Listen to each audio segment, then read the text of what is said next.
Hello students, myself Bhimendra Upadhyay. Welcome in my channel that is James Classes। और इसके पिछले lecture में हम लोगों ने पढ़ा था किसके बारे में, पीरियड, ग्रुप, एलिमेंट का पीरियड कैसे निकाला जाएगा, एलिमेंट का ग्रुप कैसे निकाला जाएगा और एलिमेंट का ब्लॉक कैसे निकाला जाएगा। ये सारी बातें हो चुकी थी। अब हम लोग अपने टॉपिक पर आते हैं, नेक्स्ट टॉपिक पर, जो कि ट्रेंड्स हैं। कुछ ट्रेंड हैं जिनको हम लोग को पढ़ना है, हमने बताया था इसके पहले, ठीक है। तो उसमें सबसे पहला जो ट्रेंड था वो क्या था, एटॉमिक रेडियाई। क्या था? Atomic radii. तो एटॉमिक रेडियाई होता क्या है, देखिए जितने भी एटम हैं, हमने कितने टोटल नंबर ऑफ एटम पढ़े थे, 118 नंबर ऑफ एटम पढ़े थे। तो उन एटम का अगर रेडियाई निकालना होगा तो सबसे पहले अब समझ लो रेडियाई होता क्या है। तो जैसे हमने मान लिया एक सर्कल बना लिया हमने, ठीक, एक सर्कल है, ठीक है। अब ये हमारा सेंटर पॉइंट है, ठीक है। अब यहाँ से लेकर के यहाँ तक, यहाँ से लेकर यहाँ तक क्या होता है आपका डायमीटर। क्या होता है? डायमीटर। क्या होता है आपका? डायमीटर होता है। अब अगर इसके हाफ पार्ट की बात करें, यहाँ से लेकर के यहाँ तक, ये क्या होता है आपका आर। आर मीन्स होता है रेडियस। क्या होता है? रेडियस।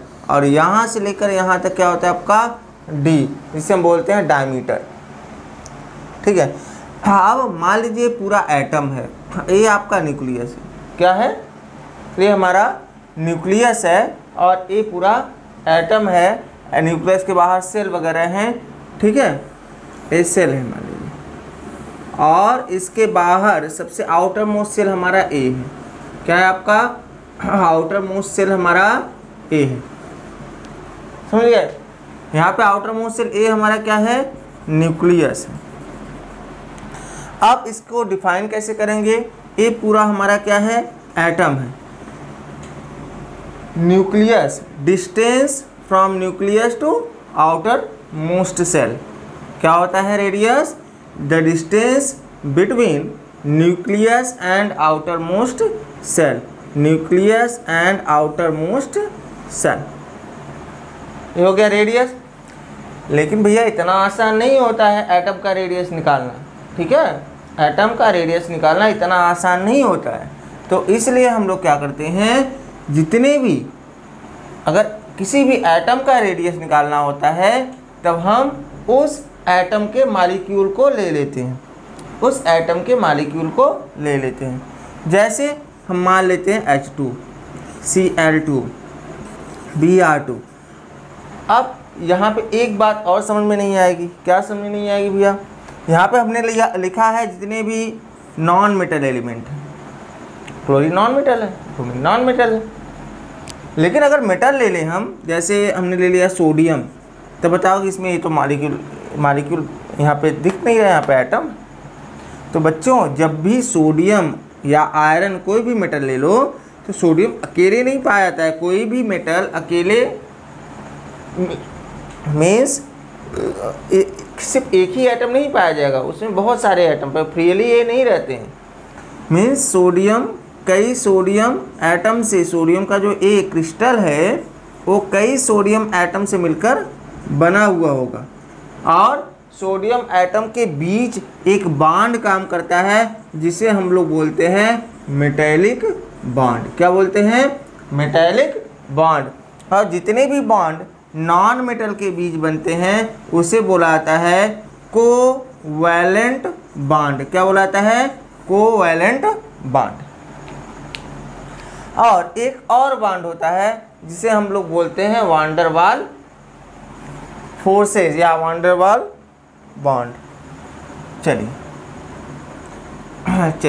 यहाँ पे देखिए, जैसे कोई दो मॉलिक्यूल है, कैसे मान लीजिए, सपोज दैट कोई दो मॉलिक्यूल है। जैसे हमने मान लिया H2O और क्या मान लिया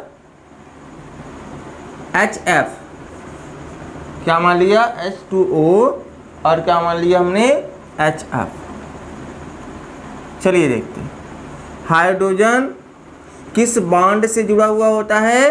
कोवैलेंट बॉन्ड से। किस बॉन्ड से जुड़ा हुआ होता है? कोवैलेंट बॉन्ड से। जबकि अगर यही HF की बात करें तो वो भी कोवैलेंट बॉन्ड से जुड़ा हुआ होता है। अब यहाँ पे देखिए, ये जो वाटर मॉलिक्यूल है इनमें पोलरिटी आती है, पोलर मॉलिक्यूल है। क्यों पोलर मॉलिक्यूल है? क्योंकि ऑक्सीजन जो होता है वह हाइड्रोजन से मोर इलेक्ट्रोनेगेटिव नेचर का होता है। हाइड्रोजन इलेक्ट्रोपॉजिटिव नेचर का होता है, but oxygen more electronegative nature का होता है। इसलिए ऑक्सीजन क्या करेगा? इस हाइड्रोजन वाले इलेक्ट्रॉन को अपनी तरफ खींचेगा और क्या बनाएगा? पार्शियली नेगेटिव चार्ज, और इस पर क्या आ जाएगा? Partially positive charge. ध्यान रहे कि हाइड्रोजन पूरी तरह से इलेक्ट्रॉन को देता नहीं है। अगर पूरी तरह से कोई भी एटम इलेक्ट्रॉन को दे देगा तो उस पर पॉजिटिव चार्ज आ जाता है, लेकिन यहाँ पे हमने क्या लिखा? Partially positive charge. वैसे हम इसकी बात करें तो ए भी क्या करेगा? इलेक्ट्रॉन को ऑक्सीजन इधर से भी तो खींचेगा, तो कितना हो जाएगा? Double partial negative charge. और यहाँ पे इसकी बात करें तो हाइड्रोजन से ज़्यादा इलेक्ट्रोनेगेटिव नेचर का होता है फ्लोरीन। फ्लोरीन भी इलेक्ट्रॉन को खींचेगा अपनी तरफ, तो यहाँ पार्शियली नेगेटिव चार्ज, यहाँ पे पार्शियली पॉजिटिव चार्ज, और इनके बीच पार्शियली नेगेटिव और पार्शियली पॉजिटिव चार्ज के बीच क्या आ जाएगा? आपका एक वीक फोर्स काम करेगा, जिसको हम वो लोग बोलते हैं हाइड्रोजन बॉन्ड, और वह एक तरह का वांडर वाल फोर्स होता है। क्या होता है? वांडर वाल फोर्स होता है, जो कि बहुत ही वीक होता है। समझ में आया? चलिए, क्या क्या हमने बताया? मेटालिक बॉन्ड बताया, कोवैलेंट बॉन्ड बताया, और क्या बताया? वांडर वाल फोर्सेस क्या होते हैं। अब हम लोग जानेंगे, हम लोगों ने जाना एटॉमिक रेडियाई क्या होता है इसके अकॉर्डिंग, ठीक है। लेकिन अगर डिफिनीशन की बात करें तो है the distance between nucleus and outermost cell electron in an atom. In an atom, electron न लगाए तब पर भी चलेगा, ठीक है। आउटर मोस्ट सेल जो है जिसमें इलेक्ट्रॉन प्रेजेंट रहते हैं, उस सेल और न्यूक्लियस, उस एटम के न्यूक्लियस के बीच का जो डिस्टेंस होता है उसे क्या बोला जाता है? उसे बोला जाता है एटॉमिक रेडियाई। ये जो एटॉमिक रेडियाई होते हैं वो कितने तरह के होते हैं? 3 तरह के होते हैं। ये कितने तरह के होते हैं? 3 तरह के होते हैं। कौन कौन से? एक तो होता है आपका क्या? वांडर वाल रेडियाई। क्या होता है? वांडर वाल रेडियाई। और दूसरा क्या होता है? Metallic radii. क्या होता है? Metallic radii. अब यहाँ पे तीसरा नहीं लिखा गया है। तीसरा होता है कोवैलेंट रेडियाई। क्या होता है? Covalent radii. क्या होता है? Covalent radii. तो हम सबसे पहले कोवैलेंट रेडियाई को देख लेते हैं। कोवैलेंट रेडियाई जो होता है उसको हमको अगर डिफाइन करना है तो हम कैसे डिफाइन कर सकते हैं? देखो, ये तो समझ में आ गया होगा आप लोगों को।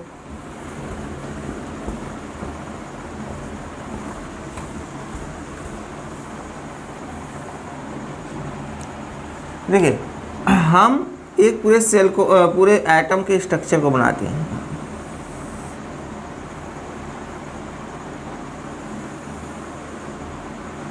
ये न्यूक्लियस है आपका।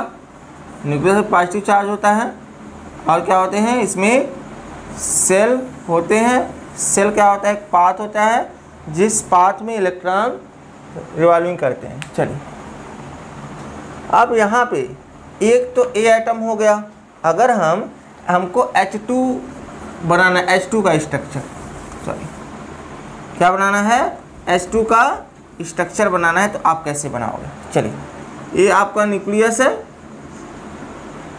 न्यूक्लियस, हाइड्रोजन के न्यूक्लियस में न्यूट्रॉन नहीं पाए जाते हैं, सिर्फ क्या पाए जाते हैं? प्रोटॉन पाया जाता है ना, जानते होगे।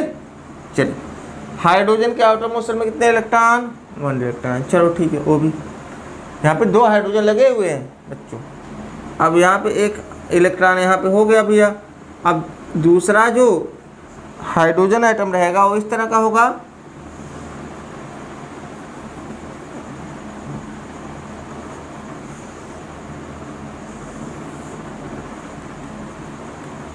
ठीक है।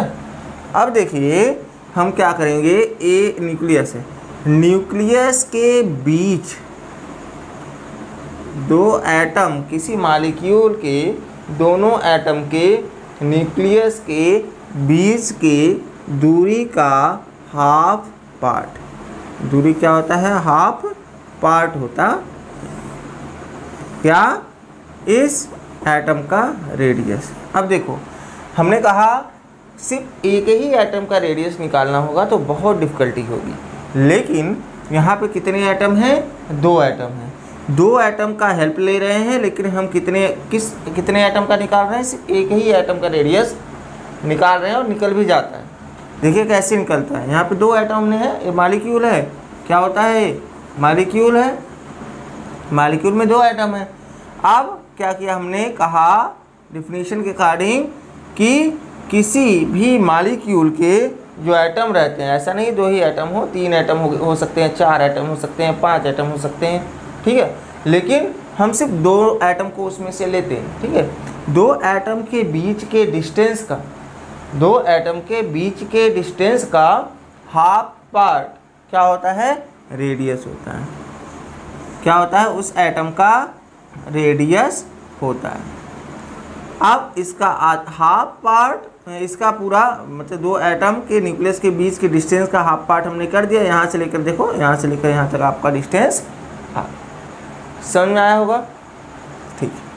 तो ये हो गया आपका कोवेलेंट रेडियस, क्या हो गया, कोवेलेंट रेडियस। अब कोवेलेंट रेडियस इसे क्यों कहा गया है, क्योंकि यहाँ पर इलेक्ट्रॉनों के शेयरिंग से कोवेलेंट बॉन्ड का फॉर्मेशन होता है, और कोवेलेंट बॉन्ड किस में बनता है, नॉन मेटल एलिमेंट में, नॉन मेटल एलिमेंट में। मेटल में कोवेलेंट बॉन्ड नहीं बनता है, इतना ध्यान रखिएगा। मेटल में कौन सा बॉन्ड बनता है, मेटेलिक बॉन्ड बनता है, और नॉन मेटल में नॉन मेटेलिक बॉन्ड बनता है, जिसे हम लोग कहते हैं कोवेलेंट बॉन्ड। समझ में, कोवेलेंट रेडियस तो हो गया।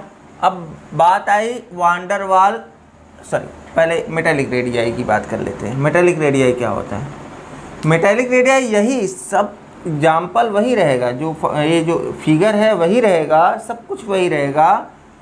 ए नॉन मेटल के बीच था, नॉन मेटल का हमने ये सब बताया था, नॉन मेटल के बीच का। अब हम मेटल के बारे में बात कर लेते हैं। मेटल के बीच बहुत ही strong force of attraction create होता है, और उस फोर्स ऑफ अट्रैक्शन के थ्रू ये आपस में जुड़े हुए होते हैं। अब बात आई कि कहोगे कि सर पॉजिटिव और नेगेटिव चार्ज के बीच ही अट्रैक्टिव फोर्स होता है, तो मेटल पर तो केवल पॉजिटिव चार्ज ही पाया जाता है, यही ना। तो देखिए बच्चों, जितने भी हम क्रिस्टल बनाते हैं, जो भी क्रिस्टल रहता है, जो भी क्रिस्टल रहता है, इस तरह से मान लीजिए है।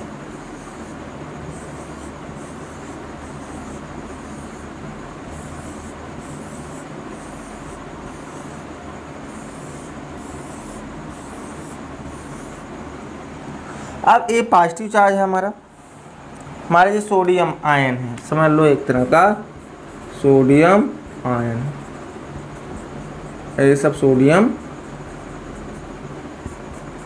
आयन है।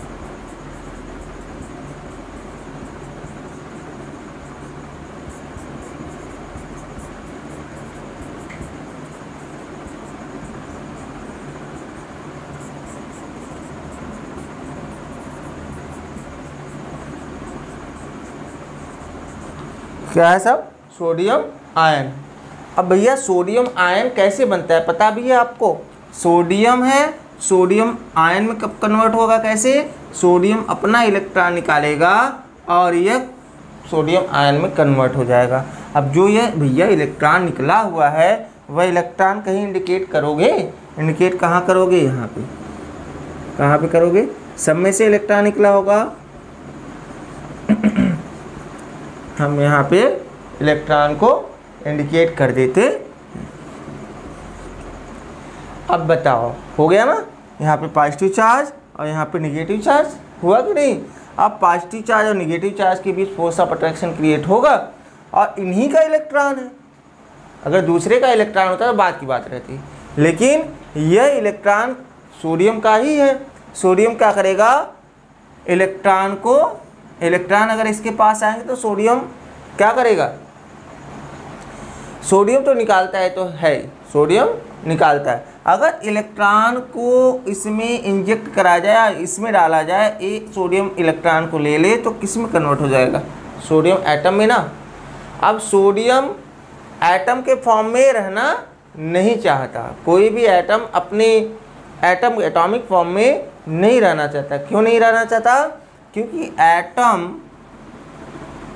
क्या होते हैं, अनस्टेबल होते हैं। क्या होते हैं, अनस्टेबल होते हैं, कुछ एटम को छोड़कर, नोबल गैसेस ना, और बाकी जितने भी एटम होते हैं अनस्टेबल होते हैं। अब स्टेबिलिटी के लिए क्या करते हैं, या तो इलेक्ट्रॉन को देते हैं या तो इलेक्ट्रॉन को लेते हैं।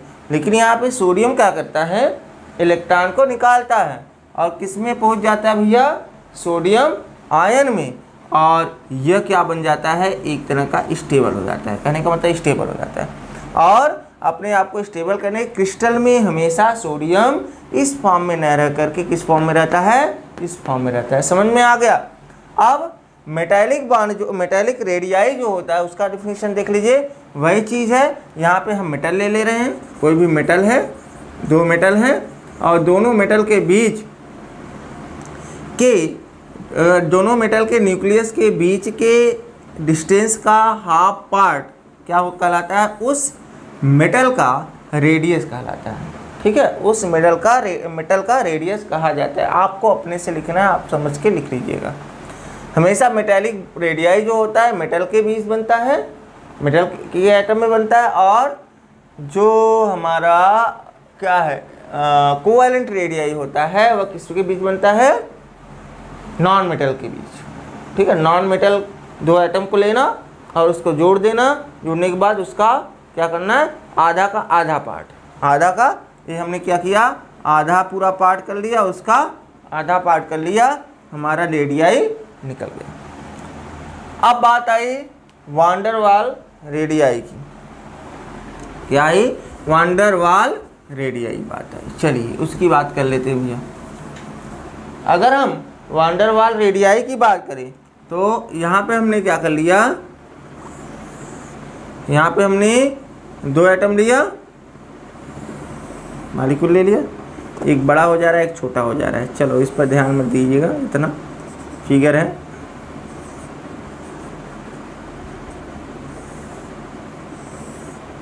हमने यही कहा था, यही रेडियाई है। चलिए इसको मान लेते हैं। ऐसे दूसरा मालिक्यूल कोई ले रहे हैं यहाँ पे,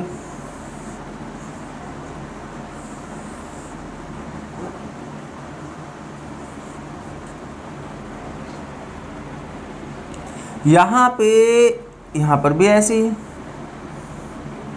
इसको रेडियाई माना जाएगा।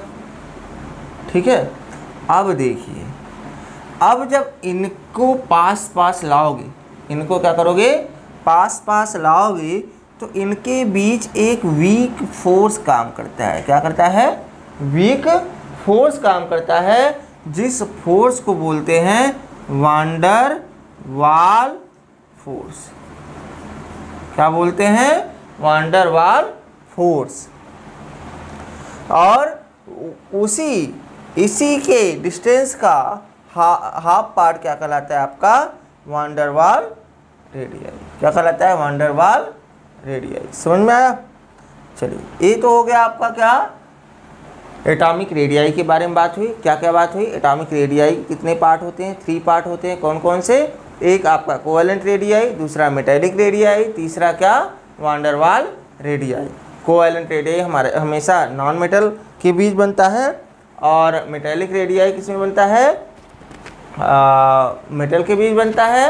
और क्या हमने बताया, और बताया कि वान डेर वाल फोर्सेस जो होते हैं वो बहुत ही वीक फोर्स होते हैं, और ये हमेशा दो मालिक्यूल के बीच बनते हैं। जो ठीक है, वान डेर वाल रेडियाई दो मालिक्यूल के बीच जब लाएंगे, ऐसा नहीं चाहे जहाँ रख दो दोनों के बीच फोर्स ऑफ अट्रैक्शन क्रिएट होगा भी, ऐसा तो है नहीं।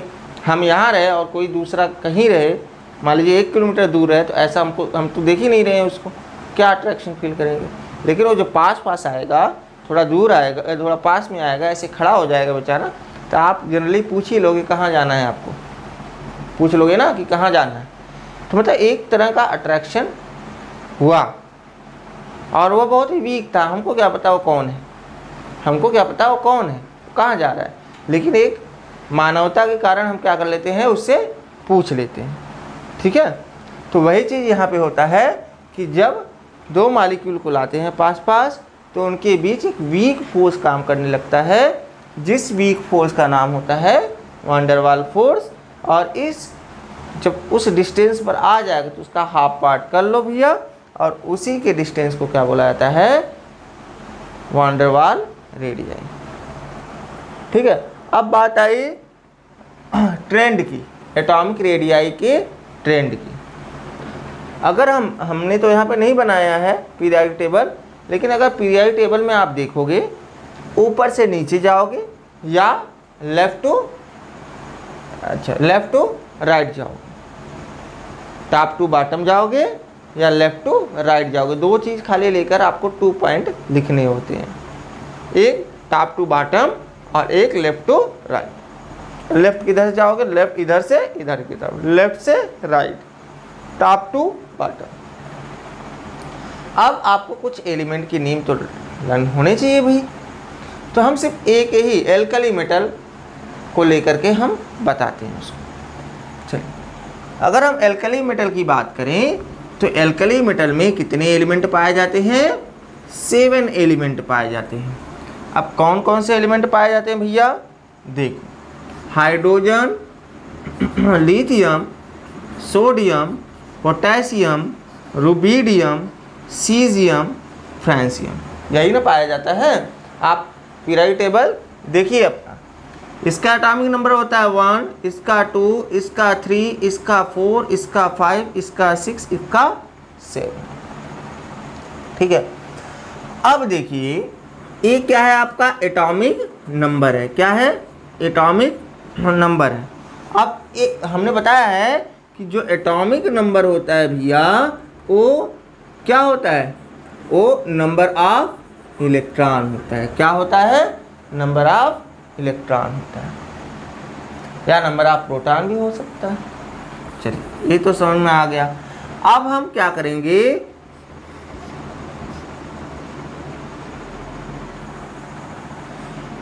जो ऊपर से नीचे आया है, अगर हम इसका इलेक्ट्रॉनिक कॉन्फ़िगरेशन कर देते हैं 1s1, इसका हो जाएगा, इसका क्या हो जाएगा 1s2 2s1, इसका 1s2 2s2 2p, क्या नहीं, चल इसका 1 2, क्या यार क्या लिखे 1, इसका 3 होता है, एटॉमिक नंबर ये नहीं होता है, सॉरी यार थोड़ा सा गलती हो गई, यहाँ पे एटॉमिक नंबर नहीं, हमने पीरियोडिक लिख दिया, पीरियड लिख दिया ना।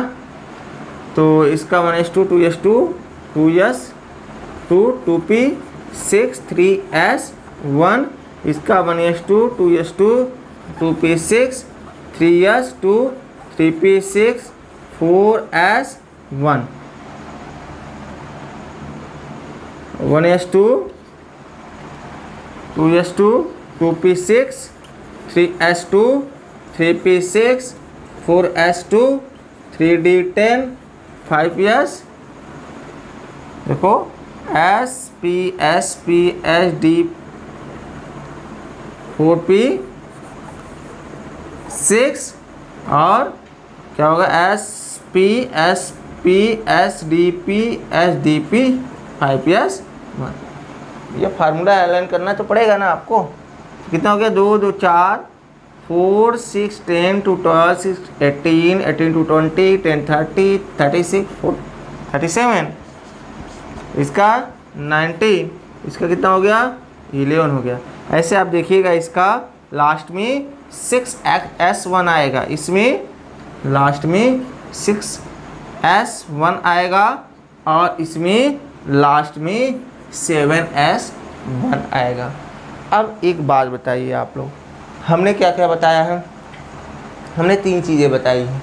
एक तो हमने ब्लॉक बताया है, एक सेल बताया है, एक क्या बताया है, पीरियड बताया है। सेल बताया क्या, क्या कहते हैं इसे, ग्रुप, सॉरी सेल नहीं ग्रुप बताया।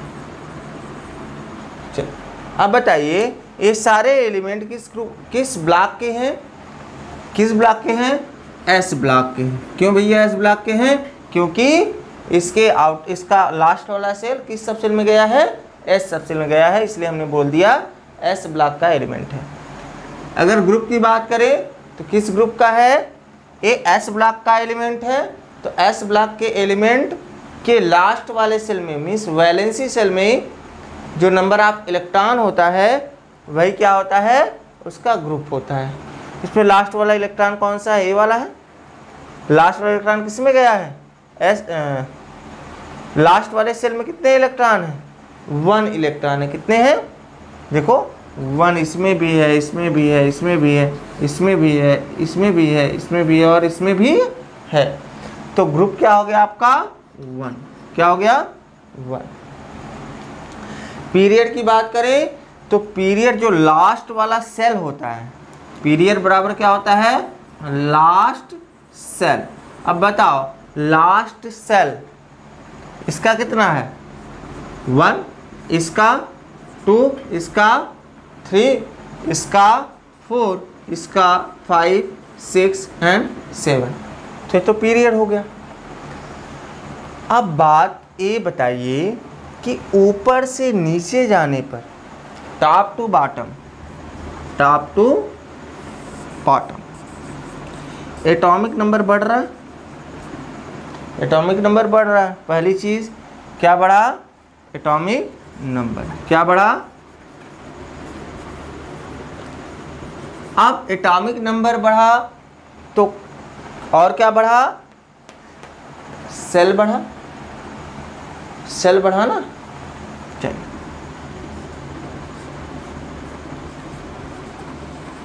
सेल, नंबर ऑफ सेल बढ़ा, नंबर ऑफ सेल इंक्रीज हुआ। अब जब नंबर ऑफ सेल इंक्रीज होगा तो एटम की साइज इंक्रीज होगी,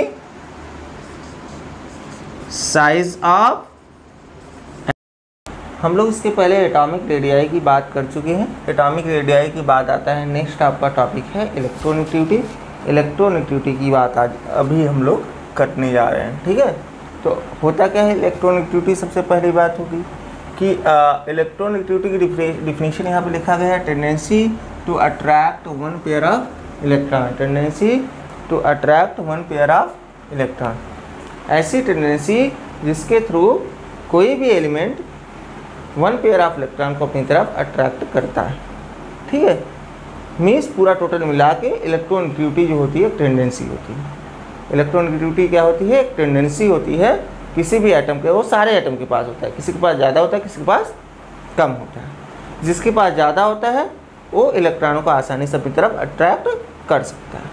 तो हम लोग एक एग्जाम्पल के थ्रू समझेंगे कि एक्चुअल में इलेक्ट्रोनेगेटिविटी होता क्या है। चलिए देखिए, जैसे हम ले लेते हैं हाइड्रोजन और क्लोरीन को, हाइड्रोजन और क्लोरीन को ले लेते हैं। हाइड्रोजन के आउटर मोस्ट शेल में कितने इलेक्ट्रॉन होते हैं, 1 इलेक्ट्रॉन होते हैं। क्लोरीन के 7 इलेक्ट्रॉन, 2 to 4 to 6 1 7, ठीक है। अब दोनों तरफ से म्यूचुअल शेयरिंग हुआ और म्यूचुअल शेयरिंग के थ्रू क्या बना, आपका कोवैलेंट बॉन्ड बना, कोवैलेंट बॉन्ड बना। म्यूचुअल शेयरिंग के थ्रू क्या बना, कोवैलेंट बॉन्ड बना।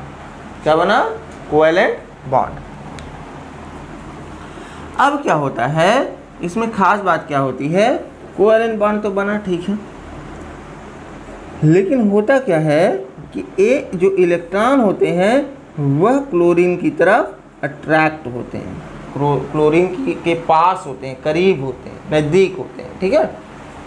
जब क्लोरीन के नज़दीक होते हैं, ऐसा क्यों हुआ कि ये जो हाइड्रोजन का इलेक्ट्रॉन है वो क्लोरीन के करीब हो गया है। याद रखिएगा, क्लोरीन इलेक्ट्रॉन को पूरी तरह से ले नहीं रहा। जब कोई भी एटम पूरी तरह से इलेक्ट्रॉन को दे दे और दूसरा एटम इलेक्ट्रॉन को ले ले तो उस पर चार्जेस आ जाते हैं। जो इलेक्ट्रॉन देता है उस पर पॉजिटिव चार्ज, जो इलेक्ट्रॉन लेता है उस पर निगेटिव चार्ज।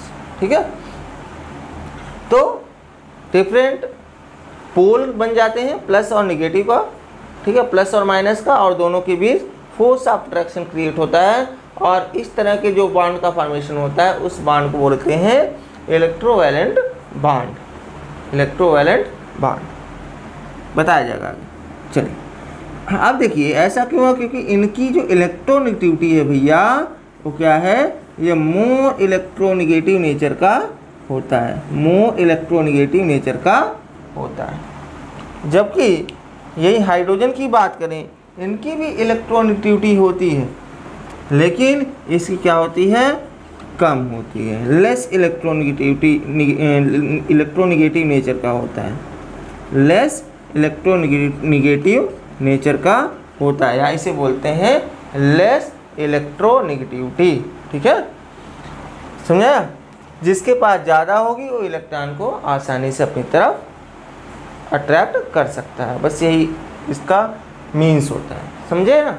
इलेक्ट्रोनेगेटिविटी क्या होती है, आप टेंडेंसी जानो, टेंडेंसी होती है क्या, किसकी टेंडेंसी होती है, इलेक्ट्रॉन को अट्रैक्ट करने की, समझे? अब ये तो इलेक्ट्रोनेगेटिविटी समझ में आ गया होगा थोड़ा बहुत। अब हम लोग चलते हैं कि अगर हम किसी भी उस पीरियोडिक टेबल, जो periodic table modern periodic table बनाया गया है, उस मॉडर्न पीरियोडिक टेबल में अगर टॉप टू बॉटम जाएंगे तो क्या होगा, टॉप टू बॉटम जाएंगे तो क्या होगा, और लेफ्ट टू राइट जाएंगे तो क्या होगा। अगर हम टॉप टू बॉटम जाते हैं तो ले लेते हैं ग्रुप नंबर 1 को। अरे यार कोरोना लग रहा है, पकड़ लिया है क्या? चलो भगवान न करें ऐसा हो। चलिए आगे देखिए, अगर हम एल्कली मेटल को लेते हैं, एल्कली मेटल कहाँ से स्टार्ट होता है, hydrogen, lithium, sodium, potassium, rubidium, caesium and francium. ठीक है, तो यहाँ पे देखो नंबर ऑफ सेल इंक्रीज हो रहा है ना, फर्स्ट सेल का है, सेकंड सेल का है, थर्ड सेल का है, फोर्थ सेल का है, फिफ्थ सेल का है, सिक्स सेवन्थ सेल का है। अब ये पीरियड है, सेल नहीं पीरियड है, और पीरियड को हम लोग क्या बोलते हैं, सेल बोलते हैं। पीरियड जितना पीरियड रहेगा वही उसका सेल होगा। जैसे लिथियम का पीरियड 2 है तो इसका सेल क्या हो जाएगा, कितने सेल रहेंगे इसमें, 2 सेल। ठीक है, लास्ट वाला सेल हमारा सेकंड वाला रहेगा। चलिए अब देखिए, जब सेल बढ़ेंगे बच्चों, ये टॉप ये बॉटम, जब सेल बढ़ेंगे तो क्या होगा, सेल इंक्रीज होगा, नंबर ऑफ सेल इंक्रीज होंगे तो क्या होगा, डिस्टेंस बिटवीन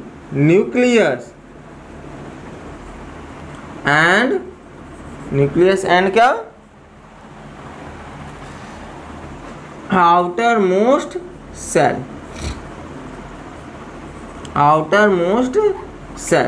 क्या हो गया, इंक्रीजेस, बढ़ेगा ना। Distance between nucleus and outermost shell क्या होगा, इंक्रीज होगा। थोड़ा सा रुक जाओ, पानी पी ले।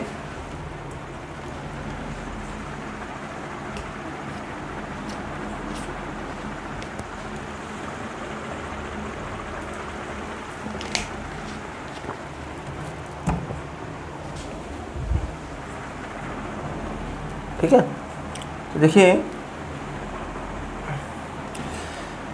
टॉप टू बॉटम जाने पर क्या होता है, नंबर ऑफ सेल इंक्रीज होते हैं। जब नंबर ऑफ सेल इंक्रीज होते हैं तो distance between nucleus and outermost shell increase होता है।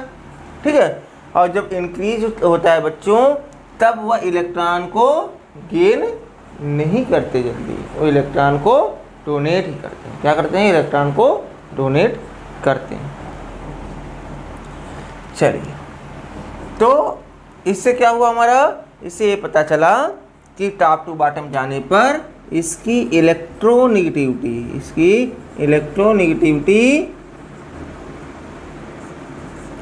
डिक्रीज होती है। क्या होती है, डिक्रीज होती है। समझे? ये तो समझ में आ गया होगा। तो टॉप टू बॉटम की कहानी थी। अब किसकी कहानी हम पढ़ेंगे? लेफ्ट टू राइट की। अगर हम मॉडर्न पीरियड टेबल में लेफ्ट टू राइट जाएं तो क्या होगा? चलिए लेफ्ट टू राइट देखिए, जैसे हम ले लेते हैं यहाँ से लिथियम से, लिथियम के बाद क्या आएगा? Beryllium, boron, carbon, nitrogen, oxygen, fluorine and neon ना। तो इसको छोड़ दो, ये तो जीरो ग्रुप का है। यहाँ पे देखिए lithium, beryllium, boron, carbon, nitrogen, oxygen, fluorine. ये लिथियम सेकेंड ग्रुप का एलिमेंट है, सेकेंड पीरियड का, ग्रुप का नहीं, सेकेंड पीरियड का। सेकेंड पीरियड में इतने सारे एलिमेंट हैं, आप इसमें नंबर ऑफ सेल तो इंक्रीज हो नहीं रहा है, तो डिस्टेंस भी इंक्रीज नहीं होगा। होगा कि नहीं? होगा कि नहीं? चलो आप देखिएगा, ध्यान दीजिएगा उस पर। अब देखिए यहाँ पे क्या होगा कि नंबर ऑफ इलेक्ट्रॉन क्या हो रहे हैं? नंबर ऑफ इलेक्ट्रॉन इंक्रीज हो रहे हैं। नंबर ऑफ इलेक्ट्रॉन क्या हो रहे हैं? इंक्रीज हो रहे हैं। नंबर ऑफ इलेक्ट्रॉन इंक्रीज हो रहे हैं। और जब नंबर ऑफ इलेक्ट्रॉन इंक्रीज होते हैं तब वह कोई भी एलिमेंट इलेक्ट्रॉन को क्या करता है? गेन करता है। क्यों गेन करता है? Due to non increment in non metallic character. Non metallic character increase होता है। तो नॉन मेटेलिक कैरेक्टर इंक्रीज होता है तो क्या होगा? इसको छोड़ो।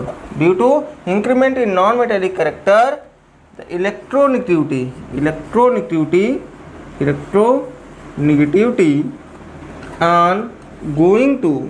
on going to left to right क्या होगा? डिक्रीज होगा कि इंक्रीज होगा? इंक्रीज होगा। क्या होगा? इंक्रीजेस, बढ़ेगा ना। इलेक्ट्रॉन गेन करेगा, इलेक्ट्रॉन की गेन करने की टेंडेंसी बढ़ेगी क्योंकि नॉन मेटेलिक कैरेक्टर बढ़ रहा है, तो इलेक्ट्रॉन गेन करने की टेंडेंसी बढ़ेगी। इलेक्ट्रॉन गेन करने की टेंडेंसी बढ़ेगी तो वही तो है electronegativity, tendency to attract one pair of electron. समझ में आया? ये दो ट्रेंड आपको हर में लिखने हैं। टॉप टू बॉटम जाने पर क्या होगा? लेफ्ट टू राइट जाने पर क्या होने वाला है? इसमें इलेक्ट्रोनेगेटिविटी डिक्रीज होती है।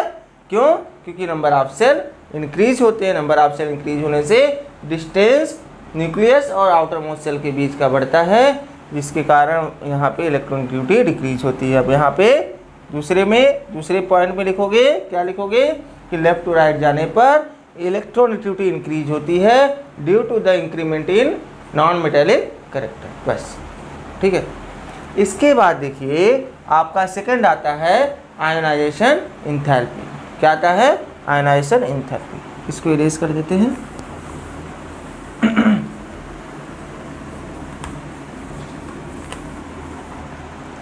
आयनाइजेशन एंथैल्पी क्या होता है? कोई भी एलिमेंट ले लो, जैसे सोडियम को ले लिया हमने। सोडियम का एटॉमिक नंबर 11 होता है। वहीं क्लोरीन की बात करें, क्लोरीन का एटॉमिक नंबर 17 होता है। ठीक है। अब इसका हम लोग क्या करेंगे? इलेक्ट्रॉनिक कॉन्फ़िगरेशन करते हैं कि इसका इलेक्ट्रॉनिक कॉन्फ़िगरेशन होगा क्या। 1s2 देखो, 2s2 2p6 3s1। ठीक है। इलेक्ट्रॉनिक कॉन्फ़िगरेशन ऑफ सोडियम है। ठीक है। क्लोरीन का कितना हो जाएगा? 1s2 2s2 2p6 3s2 3p5। ठीक है। इसके आउटर मोस्ट सेल में कितने इलेक्ट्रॉन? 7। इसके आउटर मोस्ट सेल में कितने इलेक्ट्रॉन? 1। अब देखिए अगर हम सोडियम एटम का स्ट्रक्चर बना रहे हैं, देखिए स्ट्रक्चर में बना रहा हूँ, ये आपका प्लस चार्ज न्यूक्लियस है। ये क्या है? सेल है। न्यूक्लियस में कितने सोडियम में कितने सेल पाए जा रहे हैं? 3 सेल हम बना दे रहे हैं। अगर हम क्लोरीन की बात करें, क्लोरीन न्यूक्लियस, इसमें कितने सेल पाए जा रहे हैं? 3 ही, 1 2 और यहाँ पे 3। एक किसका है? ये आपका सोडियम का है, एक इसका है क्लोरीन का है। सोडियम के फर्स्ट सेल में कितने इलेक्ट्रॉन? 2 इलेक्ट्रॉन। कितने इलेक्ट्रॉन? 2 इलेक्ट्रॉन। सेकेंड सेल में कितने इलेक्ट्रॉन? 8 इलेक्ट्रॉन। 1 2 3 4 5 6 7 8। थर्ड सेल में कितने इलेक्ट्रॉन? 1 इलेक्ट्रॉन। अगर हम यही बात करें क्लोरीन की, तो फर्स्ट सेल में 2 इलेक्ट्रॉन, सेकेंड सेल में 6 इलेक्ट्रॉन, 4 5 एंड 6, और थर्ड सेल में कितने इलेक्ट्रॉन? 7 2 3 4 5 6 7। ठीक है। अब क्या होता है, हम क्या करते हैं कि ये एटम है, सोडियम और क्लोरीन कब जुड़ेंगे? सोडियम और क्लोरीन कब जुड़ते हैं एक दूसरे से? सोडियम भी अनस्टेबल है और क्लोरीन भी अनस्टेबल है। और स्टेबल कब होगा? जब उसके आउटर मोस्ट सेल में 8 इलेक्ट्रॉन हो जाएंगे, उसका ऑक्टेट कंप्लीट हो जाएगा तब। ठीक है। अभी सोडियम का ऑक्टेट कंप्लीट नहीं है, क्यों? देखो आउटर मोस्ट सेल में 1 इलेक्ट्रॉन है, अगर यही निकल जाता है बच्चों, तब इसके पेनल्टीमेट सेल में 8 इलेक्ट्रॉन हो जाएंगे कंप्लीट। तो ये क्या करेगा? इलेक्ट्रॉन को निकालना चाहेगा, इलेक्ट्रॉन को निकालना चाहेगा। अभी देखो, अभी एटम है, क्या है? सोडियम एक एटम है। एटम क्या होते हैं? न्यूट्रल होते हैं। एटम क्या होते हैं? न्यूट्रल होते हैं। अब क्या होगा? अपने आप को स्टेबल करने के लिए यह इलेक्ट्रॉन को डोनेट करेगा। यह एटम इलेक्ट्रॉन को डोनेट करेगा। इलेक्ट्रॉन को डोनेट करने के बाद यह किस में कन्वर्ट हो जाएगा? आयन में कन्वर्ट हो जाएगा। और जब आयन में कन्वर्ट हो जाएगा तो 2 तरह के आयन होते हैं, एक तो होता है एक कैट आयन और एक होता है एन आयन। क्या होता है? एक कैट आयन होता है और एक एन आयन होता है। कैट आयन पर पॉजिटिव चार्ज होता है और एन आयन पर नेगेटिव चार्ज होता है। अब देखो, एक बात आपको ध्यान देनी है कि एटम कभी भी अपने आप से आयन में कन्वर्ट नहीं हो सकता। या तो किसी दूसरे एटम को लेकर आओ उसके पास, या उसमें उसको एनर्जी दोगे, हीट करोगे, तभी वह अपने इलेक्ट्रॉन को अपने आउटर मोस्ट सेल से निकालेंगे, अन्यथा अपने आप से तो निकालेंगे नहीं। यही नहीं, कोई भी एलिमेंट नहीं निकालेगा। समझ में आया ना? अब देखिए यहाँ पे क्या होने वाला है। एटम जब आयन में कन्वर्ट होना होता है, तब कोई भी किसी भी एटम को हम क्या करते हैं? बाहर से कुछ एनर्जी देते हैं, बाहर से कुछ एनर्जी देते हैं। अब देखो यहाँ पे इस इलेक्ट्रॉन को निकालना है, हमें इस इलेक्ट्रॉन को निकालना है, तो हम क्या करेंगे? बाहर से इसको एनर्जी प्रोवाइड कराएंगे। बाहर से इसको क्या करेंगे? एनर्जी देंगे। जब बाहर से इसको एनर्जी देंगे तब क्या करेगा? इलेक्ट्रॉन निकलेगा, इलेक्ट्रॉन निकलेगा। इस आउटर मोस्ट सेल के इलेक्ट्रॉन को, किसी एक इलेक्ट्रॉन को निकालने के लिए जितनी एनर्जी की रिक्वायरमेंट होती है, उसी एनर्जी को बोला जाता है आयोनाइजेशन एंथैल्पी। क्या बोला जाता है? Ionisation enthalpy. क्या लिखा है? Total amount of energy required to eject an electron of an element in isolated state. ठीक है, मतलब किसी भी एटम से इलेक्ट्रॉन को निकालने के लिए जितने एनर्जी की रिक्वायरमेंट होती है, उसी एनर्जी को क्या बोला जाता है? आयोनाइजेशन एनर्जी या एंथैल्पी। अब यहाँ पे देखिए, एटम को आयन में कन्वर्ट होने के लिए एनर्जी की रिक्वायरमेंट होगी, बिना कुछ किए तो आयन में कन्वर्ट होंगे नहीं। तो एटम को आयन में कन्वर्ट होने के लिए जितनी एनर्जी की रिक्वायरमेंट होती है, उसी एनर्जी को क्या बोला जाता है? Ionisation energy. अब ये तो बात हो गई आयोनाइजेशन एंथैल्पी की, और फर्स्ट इलेक्ट्रॉन की होगी। अगर यहीं से दूसरा इलेक्ट्रॉन निकालना हो या तीसरा इलेक्ट्रॉन निकालना हो, तब क्या होगा? देखिए, एक इलेक्ट्रॉन निकल गया, ये पूरा सेल खत्म हो गया। दूसरा इलेक्ट्रॉन यहाँ से है, दूसरा इलेक्ट्रॉन यहाँ से, इसका ऑक्टेट कंप्लीट हो गया, इसका ऑक्टेट कंप्लीट हो गया, इसका ऑक्टेट कंप्लीट हो गया। अब बताओ इसमें से इलेक्ट्रॉन निकलेंगे? ये तो स्टेबल हो गया, इलेक्ट्रॉन नहीं निकालना चाहेगा ये। ठीक है, तो ये तो एक इलेक्ट्रॉन निकालेगा तो फर्स्ट आयोनाइजेशन एनर्जी हो जाएगा, first ionisation energy, first ionisation energy. और सेकेंड इलेक्ट्रॉन निकालेगा तो सेकेंड आयोनाइजेशन एनर्जी, और थर्ड इलेक्ट्रॉन निकालेगा तो थर्ड आयोनाइजेशन एनर्जी। तो यहाँ पे हमने एक ऑर्डर लिखा है, इतना समझ लो। अगर फर्स्ट आयोनाइजेशन एनर्जी की बात करेंगे तो हमेशा वो कम होगा सेकेंड आयोनाइजेशन एनर्जी से, और सेकेंड आयोनाइजेशन एनर्जी कम होगा थर्ड आयोनाइजेशन एनर्जी से। मतलब इलेक्ट्रॉन जो फर्स्ट वाला रहेगा वो न्यूक्लियस से सबसे ज़्यादा दूरी पे रहेगा और वो आराम से निकल जाएगा।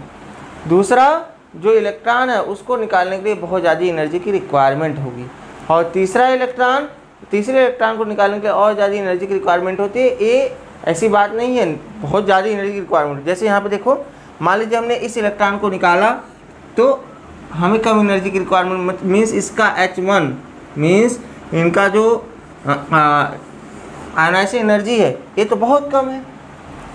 अब इसमें ऑक्टेट कंप्लीट हो गया, अब इसमें से इलेक्ट्रॉन दूसरे सेल से इलेक्ट्रॉन निकालने में तो बहुत हालत ख़राब हो जाएगी। तो इसकी आयोनाइजेशन एनर्जी क्या है, बहुत ज़्यादा है। लेकिन अब मान लीजिए इसमें से एक इलेक्ट्रॉन निकल गया, एक इलेक्ट्रॉन इसमें से भी निकल गया, चलो ए निकल गया, इसमें से भी निकल गया 5 इलेक्ट्रॉन। अब इसमें से थर्ड आयोनाइजेशन एनर्जी बहुत आसान हो जाएगा, मीन्स इसमें से एक इलेक्ट्रॉन और आसानी से निकल सकेगा। मीन्स सबसे ज़्यादा जो डेल H2, इसको ऐसे लिख सकते हैं डेल H3। डेल H1 की एनर्जी सबसे कम, डेल H2 की एनर्जी डेल H1 से ज़्यादा, और डेल H2 की एनर्जी डेल H3 से भी ज़्यादा होती है। सबसे ज़्यादा डेल H2 इसमें सोडियम की बात करें, ठीक है। तो आपको निकालने के लिए आ जा सकता है कि फर्स्ट आयोनाइजेशन कोई पर्टिकुलर एलिमेंट दे देगा और उसको बताएगा कि इसमें बताइए कि इसका first ionisation energy, second ionisation energy और थर्ड आयोनाइजेशन एनर्जी को एक ऑर्डर में, इंक्रीजिंग ऑर्डर में आप अरेंज करिए। आप करना पड़ेगा, तो बहुत इजी है। आप एक बार देख लीजिएगा ध्यान से, समझ में आ जाएगा। तीसरा होता है भैया, क्या होता है, यही हम इलेक्ट्रॉन गेन इंथैल्पी पहले बता दे रहे हैं, फिर उसके बाद आगे आपका मेटालिक कैरेक्टर बताएंगे। देखिए इलेक्ट्रॉन गेन इंथैल्पी क्या होता है, यही इलेक्ट्रॉन जो निकाला है हमने, मान लीजिए सोडियम के पास हमने इलेक्ट्रॉन को क्लोरीन को लेकर आया, हमने कहा दो चीज़ों से इलेक्ट्रॉन कोई भी मेटल या कोई भी एटम निकालते हैं, अपने आप से नहीं निकालें, या तो उसके पास किसी दूसरे एटम को लेने वाले इलेक्ट्रॉन, मान लीजिए कोई एटम देने वाला है और दूसरा एटम लेने वाला है, तो लेने वाले एटम को देने वाले एटम के करीब लाओगे तब वो इलेक्ट्रॉन को दे सकता है, पहली चीज़ है। दूसरी चीज़, हम बाहर से अगर एनर्जी प्रोवाइड कराएंगे तभी वो इलेक्ट्रॉन को निकालेगा, अन्यथा नहीं निकालेगा, ठीक है। अब देखिए, हाँ यहाँ पर सोडियम है, क्लोरीन को पास लाया, सोडियम क्या करेगा, एक क्लोरीन तो लेने वाला है, इलेक्ट्रॉन लेगा, क्योंकि इसके आउटर मोस्ट शेल में 7 इलेक्ट्रॉन है, इसको एक इलेक्ट्रॉन की ज़रूरत है, तभी ना इसका ऑक्टेट कंप्लीट होगा, तभी ना ये स्टेबल होगा। तो अपने आप को स्टेबल करने के लिए 1 इलेक्ट्रॉन को लेना चाहेगा। तो यहाँ पे क्या करेगा, जैसे ही इसके पास आएगा, यह मान लीजिए हमने कितनी एनर्जी दी, डेल ई एनर्जी दी, पहले कितनी एनर्जी दी इसको, डेल ई एनर्जी थी। मान लीजिए पहले इसकी एनर्जी, इस इलेक्ट्रॉन की एनर्जी E1 थी, बाद में हमने और इसको एनर्जी दी कितनी, E2, तो टोटल एनर्जी कितनी हो गई, डेल ई, कितनी हो गई, डेल ई। इसकी एनर्जी कितनी हो गई, E1 प्लस E2, लेने के बाद एनर्जी लेने के बाद यह एनर्जी कितनी है, E2। इसके पास पहले एनर्जी कितनी थी, E1, इसको E2 एनर्जी प्रोवाइड किया गया, total energy E1 plus E2 हो गया। ये अपना E1 प्लस E2 एनर्जी लेकर के इसके पास गया। अब भैया जब इसमें इंटर करेगा, तो जब इंटर करेगा, यहाँ से इंटर करवा रहे हैं हम, ठीक है, E1 प्लस E2 एनर्जी लेकर के जब इसमें इंटर करेगा, तो ये जो E2 एनर्जी है वो फिर से निकल जाएगी। जितना एनर्जी ये लिया रहेगा, इंटर करने के बाद उतनी एनर्जी छोड़ देगा। इसी जो एनर्जी छोड़ा है उसी एनर्जी को बोला जाता है इलेक्ट्रॉन गेन इंथैल्पी। क्या होता है, इलेक्ट्रॉन गेन इंथैल्पी। ये आता है एग्जाम में कि इलेक्ट्रॉन गेन इंथैल्पी और इलेक्ट्रोनेगेटिविटी में डिफरेंस बताइए। तो इलेक्ट्रोनेगेटिविटी क्या होती है, टेंडेंसी होती है, वह कोई एनर्जी वगैरह नहीं होती है, जबकि ये इलेक्ट्रॉन गेन इंथैल्पी एक एनर्जी होती है जो रिलीज होती है इलेक्ट्रॉन गेन करने के बाद किसी एटम के द्वारा। यहाँ पर लिखा है total change in enthalpy written an electron in valence shell of any atom. किसी भी एटम के द्वारा कोई भी एटम जो इलेक्ट्रॉन को गेन करता है तब उसके अंदर जो इंथैल्पी में चेंज होता है उसी को बोला जाता है इलेक्ट्रॉन गेन इंथैल्पी। इंथैल्पी मतलब एनर्जी होता है, हीट होता है। समझ में आया? अब हम मेटालिक कैरेक्टर इसकी बात बता दें थोड़ा सा और कि अच्छा इसकी भी नहीं बताया, भूल गए। ठीक है, चलिए इसकी बता दें। इलेक्ट्रॉन गेन इंथैल्पी अगर टॉप टू बॉटम जाओगे तो इलेक्ट्रॉन साइज बढ़ेगी। क्यों बढ़ेगी साइज? क्योंकि नंबर ऑफ सेल बढ़ेंगे। जब नंबर ऑफ सेल बढ़ेंगे तो न्यूक्लियस और आउटर मोस्ट सेल के बीच का डिस्टेंस बढ़ेगा। जब न्यूक्लियर और आउटर मोस्ट सेल के बीच का डिस्टेंस बढ़ेगा तो जो इलेक्ट्रॉन गेन इंथैल्पी होगा वो डिक्रीज करेगा। क्या करेगा? डिक्रीज करेगा। समझे? क्या करेगा? डिक्रीज करेगा। क्यों करेगा?